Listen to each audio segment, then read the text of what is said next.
2020년 국내 증시 전망 및 대응 전략 네. 여쭤보도록 하겠습니다. 사실 연초에 이런 질문들 많이 드리는데 오늘 또 마지막 방송이니까 유종에 비해서 유종의 미를 거두기 위해서 2019년도의 이야기도 짧게 한번 여쭤보면서 네. 2020년에 대한 이야기 나눠보도록 하겠습니다. 19년부터 갈까요? 20년부터 갈까요? 뭐 아무나 가시죠. 좋습니다. 네. 20년을 먼저 여쭤보도록 하겠습니다. 20년 우리 증시 어디까지 갈 거라고 예상하시나요? 이제 꽃길, 가시밭길에서 이제 꽃길로 들어섰다. 네. 탄탄대로가 열릴 것이다. 이런 말씀해 주셨어요. 어디까지 예상하시나요? 2020년. 지금 시장은 뭐 늘 상승과 하락의 반복인데요. 네. 지금 시장의 상승에 여러 가지 이제 요인들, 가능성의 모습을 보게 되면 첫 번째로는 저금리기죠. 네. 금리를 인상시킬 계획이 당분간은 없다. 내년에도 없다라는 연준의 의견 발표가 있었기 때문에 지금 미국 시장도 앞에 좀 돌파. 네. 연일 신고가.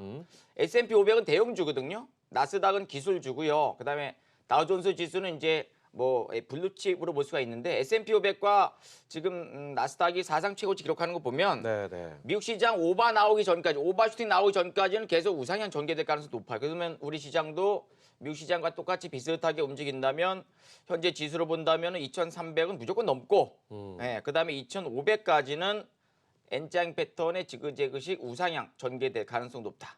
긍정적으로 보고 있고요. 네. 환율 안정적 좋아요. 오늘도 환율이 2원 정도 내렸는데요. 현재 1,160원대, 61원대라면은 환율 안정적인 모습만 보여준다. 외국인들은 매도 칠 이유가 없거든요. 그렇죠. 그리고 그러면 이제 지금 이 재정적 확장 정책, 중국도 지급 준비를 인하시키거나 또 미국도 계속 이 저금리 기조가 유지된다면은 외국인들 매수 가담된다면 실적 좋은 종목과 그다음에 수급 좋은 종목들, 그다음에 업종 대표 종목들.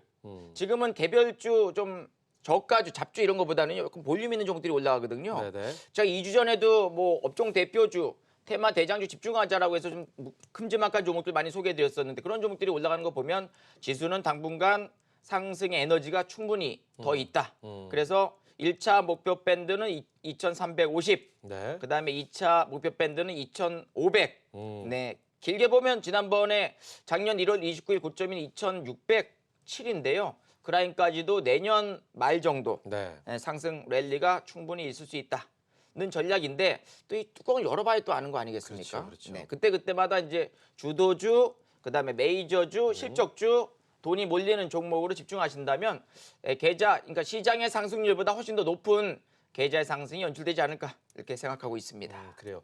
2020년도 사실은 1년치를 다 여쭤보기엔 굉장히 좀 그렇고 상반기로 저희가 나눠서 상반기 부분만 한번 오늘 이 시간을 통해서 여쭤볼까 하는데 네. 이런 거 있지 않습니까? 19년대 뭐 상고 하저. 네. 상반기는 굉장히 좋을 것이고 하반기에는 안 좋을 것이다. 뭐 이런 예측이 나오는 것처럼 2020년도에 이런 예측 가능할까요? 그렇죠. 어떻게 예상하시나요? 지금 일단은 지난번에 8월 6일, 16일, 26일 저점을 찍고 쓰리바닥 찍고 이제 올라가는 흐름인데요. 네. 지금은 상승 추세가 조금 더 진행될 수 있는 상승 3파동 정도로 보고 있어요. 그러니까는 상승 5파동까지 연출되기 위해서는 내년 상반기에는 당연히 우상향 전개되면서 강세의 시장이 연출될 것이다. 그러니까는 상고 볼 수 있겠고, 상고. 네, 그 다음에 이제 뭐 중간에 한 번씩 또 뭐 악재로 인해서 떨어지거나 또 외국인들 매도 출회되면 또 흔들거릴 수 있거든요. 근데 시장 지수가 지금 상승 추세가 연출될 그런 에너지가 있다면은 하반기에도 저보다는 고 가능성이 있거든요. 상고하고. 상고하고. 네. 무슨 법적 용어 같네요. 그렇죠? 상고를 해야 되고 뭐 이런. 상고하고. 네. 네. 지금 말씀처럼 이루어졌으면 좋겠습니다. 그리고 일단 무엇보다 기대해 볼 만한 거는 트럼프 대통령의 재선이 11월입니다. 네. 우린 12월까지 있고요. 그렇죠. 11월까지 트럼프가 굉장히 안정적으로 뭔가 재선을 위해서 끌고 갈 것 같다는 시장의 전망. 그것도 좀 우리에게 큰 도움이 되겠죠? 그렇죠. 미중 무역 갈등, 네. 무역 분쟁, 네네. 2차 협상, 3차 협상 계속 이제 진행될 가능성이 높겠고, 그다음에 북미 정상이 또 조만간 만날 가능성. 저는 뭐 있다고 보고 있거든요. 그래요. 그래서 여러 가지 면에서 저는 트럼프 대통령이 지금 월가는요. 그러니까 월스트리트는 한 67% 정도가 재선을 원한다라는 그런 얘기가 좀 나오고 있어요. 네. 물론 이제 우리 입장에서는 과거에 미국 시장이 큰 폭의 상승 나왔어요. 우리 시장이 이제 올라가지 못했기 때문에 약간 디커플링에 대한 우려감이 좀 있습니다만 시장의 안정을 위해서는 오히려 미국 시장이 떨어지기보다는 상승 전개될 가능성에 무게를 둔다면 11월 레이스 트럼프 재선도 일단 시장에 일단 긍정적인 네. 움직임이 연출될 가능성에 무게를 두고 있습니다. 네, 좋습니다. 그럼 이제부터 상반기 한번 쪼개서 저희가 여쭤보도록 할 텐데요. 무슨 일이 있으셨나 봐요? 요 근간에 왜요? 안 대표님은 해구산이죠. 비바람 불고 태풍이 와도 대비태세 완벽. 그렇죠. 이런 글들 잘 안 올라오거든요, 사실. 오늘따라 찍었다 약간, 하면 네. 날아가는 찍남 아닌 기짱. 뭐 이런 글들. 그 제가 지금 전문가 이 파트너를 제가 지금 11년째 하고 있어요. 네, 와우넷에서. 네, 네. 근데 작년과 올해 음. 2018년, 2019년도에 제가 생각보다 지금 본인이 알아요. 내 컨디션이 좋다 나쁘다. 컨디션이 굉장히 좋으시죠. 좋아요. 괜찮아요. 그리고 하여튼 가는 거 같이 사거든요. 좋습니다. 잘 가요, 근데. 약간 희한합니다. 좋습니다. 이 컨디션 2020년까지 쭉 이어지길 바라면서 2020년 지금 컨디션 굉장히 좋은 안인기 파트너께 2020년에 대해서 여쭤보도록 하겠습니다. 일단 상반기 전방 굉장히 좋을 것이다 예상하셨습니다. 네. 그렇다면 2020년 우리 시장의 상반기를 끌고 갈 주요 업종은 어떤 업종 생각하시나요? 역시 반도체? 그렇죠. 반도체 대형주, 반도체 소재, 반도체 장비, 반도체 부품, 그다음에 뭐 예를 들면 IT 쪽에서는 이제 휴대폰 부품주. 그러니까 4분기 때 강했던 종목이 통상 1분기 때까지 강하거든요. 과거에도 그랬어요. 네, 네. 그러니까 단기간에 뭐 두세 달 정도 올라온 다음에 꺾이는 게 아니라 최소 6개월에서 한 8개월.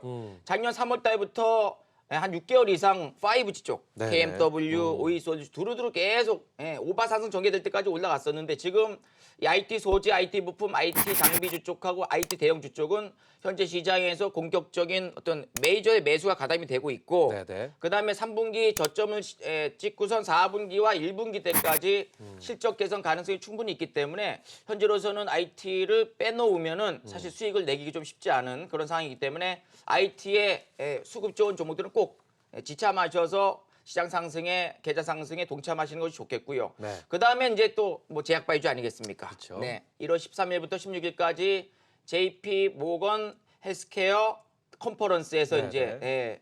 어떤 그 참여하는 그런 기업들의 어떤 우상향이 최근에 좀 연출되고 있고 최근에 또 셀트리온 헬스케어, 셀트리온 제약도 바닥에서 굉장히 빠르게 올라오고 있어요. 그다음 앞타바이오라든가 몇몇 종목들 움직임 좋은데 이렇듯 지금 근데 기대감, 그러니까 실적이 좋았다가 임상 기대감도 있고 그다음에 또 뭐 파이프라인이 많이 있는 그런 기업들이 실적만 좋아지는 외국인들 견적이 막 담거든요. 그래서 네네. 현재로서는 실적주, 수급주, 그다음 양봉주 올라가는 종목으로 집중하시는 전략도 계좌 상승의 지름길이다라고 말씀을 드릴 수가 있겠습니다. 그래요. 그렇다면 상반기에 우리 시장은 IT, 반도체와 제약바이오가 이끌어갈 것이다. 네. 굉장히 좋은 모습으로 네. 꽃길을 달릴 것이다. 그렇죠. 좋습니다. 그렇다면 아까 JP모건 뭐죠? JP 모건 헬스케어 컨퍼런스. 네. 어떤 이슈 말씀해 주셨습니다.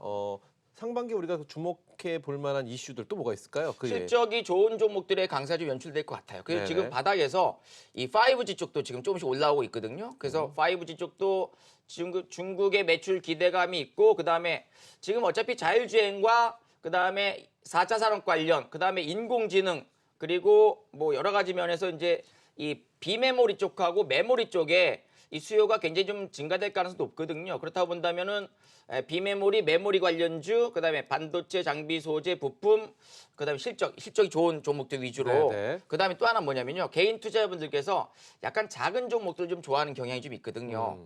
그래서 내려오는 것도 좋아하는 그런 스타일인데 그거 완전히 바꾸셔가지고 네네. 내가 매수하는 종목은 외국인들 기관들 프로그램에서 매수하는 메이저주들 위주로 금액이 적다 하더라도 좀 볼륨이 있는 그런 네네. 종목으로 매매하셔야만 계좌가 개선되고 향상될 가능성도 높기 때문에 지금은 철저하게 메이저 추종 매매 전략을 통해서 계좌 상승을 잘 만드시면 좋을 것 같습니다. 그래요, 좋습니다. 아까 이런 말씀하셨습니다. 2020년도 코스피 포인트가 2,350에서 2,500 정도까지 네. 말씀해 주셨는데 상반기에 어느 정도 몇 포인트 정도까지 갈 거라고 예상하시나요? 그러니까 꽃길의 기준이 어디까지인지 한번 여쭤보고 싶습니다. 궁금해서. 일단은 2,350대까지는 3파동이 열려 있어요. 그 다음에 이제 조정 이후에 다시 한번 또 올라간다면 2,500까지는 이제 5파동이 열려 있는데 요거는 제가 네. 차트 보면서 한번 잠깐 점검해 볼까요? 네, 네. 좋습니다. 자, 보시죠. 고점에서 내려오는 그런 차트인데요. 지난번에 1년 반 동안 고점에서 이렇게 많이 밀려 내려왔던 그 흐름이고, 이게 이제 1파동이고요. 그 다음에 조정 이후에 이제 3파동 올라가는 그런 과정인데, 올라간 다음에 2,350 요 라인 정도가 이제 매물벽도 좀 있고, 그 다음에 또 한번 올라간 다음에 요 2,500 라인. 그래서 3파동 때까지는 충분히 올라갈 수 있는 그런 에너지가 좀 있고요. 그 다음에 조정 이후에 5파동 올라간다면 2,500까지 상고하고의 모습으로 점진적인 우상향이 내년 내내 랠리가 나왔으면 하는 개인적인 바람과 기대감이 있는 그런 시장입니다. 그래요, 좋습니다. 이 질문 2020년 우리 시장에 대한 마지막 질문 이거 한번 드려보도록 하겠습니다. 네. 2020년 국내 시장 이것만은 지켜라. 이게 뭐 대응 전략 같은 거겠죠. 이런 것만은 지켜라. 해주실 말씀이 있다면 어떤 게 있을까요? 빈익빈 부익부 장세가 연출될 가능성이 높아요. 지수 올라간다 하더라도 최근에 사실 지수 2053에서 2200대까지 올라갈 적에 삼성전자, SK하이닉스, IT, 부품 소재, 장비, 바이오 제약, 대형주 쪽만 움직임 좋았거든요. 네네. 그래서 많은 투자자분들께서 많이 내려왔으니까 좋아지겠지. 이 정도면 많이 내려왔으니까 돌아서 이거는 옛날 얘기고, 지금은 철저하게 외국인들 기관들이 집중하는 메이저들이 매수한 실적주 위주로 상승 전개되기 때문에 조금은 종목을 좀 슬림하셔가지고 그 테마의 대장주로 집중하시는 것이 좋겠고요. 네네. 내려가는 거 좀 안 사셨으면 좋겠어요. 올라가는 걸로. 내려오더라도 거래량 없이 내려오는 상승 추세에 눌림목을 공략하는 게 맞겠고, 올라가는 종목으로 쫓아가셔가지고 오히려 계좌 상승에 좀 탄력적인 상승 연출되기 위해서는 메이저와 동행하는 것이 맞다, 이렇게 보여지고요. 네. 제가 이 방송을 통해서 이제 돈맥 강좌를 계속 드리고 있잖아요. 그렇죠. 신바람 돈맥. 그렇죠. 이런 것들 잘 보시면요, 아마 계좌 상승에 큰 도움이 되지 않을까 생각합니다. 좋습니다. 자, 이제 2019년 정말 시장이 딱 이틀 열립니다. 네. 그렇죠. 내일하고 월요일 날이 이제 하고 폐장을 하게 되는데, 자, 이 이틀이 근데 만만한 이틀이 아닙니다. 그렇죠. 요 이틀을 어떻게 조금 잘 대응을 하시냐에 따라서 2020년의 시작이 좀 달라질 것 같다는 예상이 드는데, 이 이틀 어떤 모습으로 좀 대응하면 좋을까요? 일단은 오늘 코스닥 시장이요, 개인들이 5,400억대 매도가 나왔고, 그 물량을 외국인들 기관들이 2,328억, 3,280억 물량을 잡았거든요. 그렇다면 오늘 코스닥 시장의 양봉대의 그 모습에서 외국인들 기관들 매수가 좀 있기 때문에 오늘 645선 정도가 이제 오늘 장대 양봉이 절반이거든요. 그 라인 이탈 가능성은 지금은 거의 없는, 오히려 내린다면 물량을 모아야 되는 그런 과정이고요. 네네. 오늘까지 이제 주식을 보유하신 분들이 이제 배당을 받을 수 있는 배당 기산일이고, 내일은 이제 배당락이 나오지 않습니까? 배당락은 한 1.4에서 한 1.47% 정도의 이제 배당락이 나올 텐데, 요거는 그렇게 신경 안 써도 됩니다. 네. 그리고 내일과 월요일 날에는 오히려 수급 좋은 종목들은 매수해서 업종 대표주, 테마 대장주, 수급 좋은 좀 매수해서 오히려 홀딩하는 전략이 맞겠고, 미국 네. 시장이 지금 고점에서 빠질 이유가 없기 때문에 미국 시장 한 번 더 갈 거거든요. 그래서 우리 시장도 외국인들 기관들 매수 가담되고 오히려 매수 앤 홀딩, 바이 앤 홀딩 전략을 취해서 주식을 담고선 내년을 맞이하는 것이 저는 계좌 상승에 효과적인 정책이 아닐까 생각합니다. 그래요, 좋습니다. 채팅창에 이런 글이 있네요. 이제 남은 변수는 북한인데 네. 미사일만 쏘지 말자, 이런 글이 있는데 이거 한번 여쭤보겠습니다. 북한에서 크리스마스 선물 얘기를 했습니다. 그렇죠. 크리스마스 선물에 아무것도 보여진 건 없습니다. 뭐 트럼프 말대로 꽃병이 왔는지는 모르겠으나 아무것도 보여지지 않았는데, 자, 이 이틀 또 연초 또 굉장히 좀 두려운 시기인 건 맞거든요. 좀 불안한 시기인 건 맞는데, 이럴 때 어떤 대응 전략, 그리고 이거부터 여쭤볼게요. 북한에서 미사일을 쏠 거라고 보시나요, 일단? 잘 모르겠습니다. 그러면 쏜다라면과 쏘지 않는다라면의 네. 대응 전략. 네. 만약에 쏘지 않는다면야 지금처럼 시장이 좋을 텐데, 혹은 북한에서 미사일을 만약에 발사를 한다고 한다면 어떤 대응 전략이 필요할까요? 미사일을 쏜다면 시장에 악재가 나오기보단 오히려 불확실성 해소로 상승 가능성도 있고, 그래요. 네. 쏘지 않는다면 화해 무드가 정착되면서 조만간 미국과 북한의 정상이 만날 가능성도 있다. 전 둘 다 긍정적으로 보고 있고요. 쏘든 쏘지 않든 네, 긍정적이다. 네, 그렇죠. 그다음에 사실 이제 남북 경협주들이 작년에 4월, 5월, 6월에 피크를 달렸고 그다음에 계속 내리막이거든요. 네. 지금은 이제 정말로 많이 내려온 다음에 침체 국면. 이제 더 이상 내려갈 데도 없습니다. 오히려 지금은 일부 좀 수급 좋은 종목들이 일부 좀 매수하고 올라오면 좀 챙기는 그런 트레이딩 전략도 괜찮고요. 근데 남북 경협주는 지금 세력이 있다고 보기 어렵기 때문에 화해 무드가 형성되고 그다음에 북한과 미국의 정상이 만나고 또 남북 어떤 제재 또 완화되고 그러면서 이제 한 번씩은 또 레벨업 될 가능성이 높기 때문에 남북 경협조는 시장의 중심은 아니지만 그래도 네. 이슈가 되면서 한 번씩은 반짝거릴 가능성이 충분히 있는 긍정적인 바닥권의 모습이라고 저는 보고 있습니다. 네, 남북경협주도 한번 지켜볼 만하다. 네. 이렇게 정리를 하도록 하겠습니다.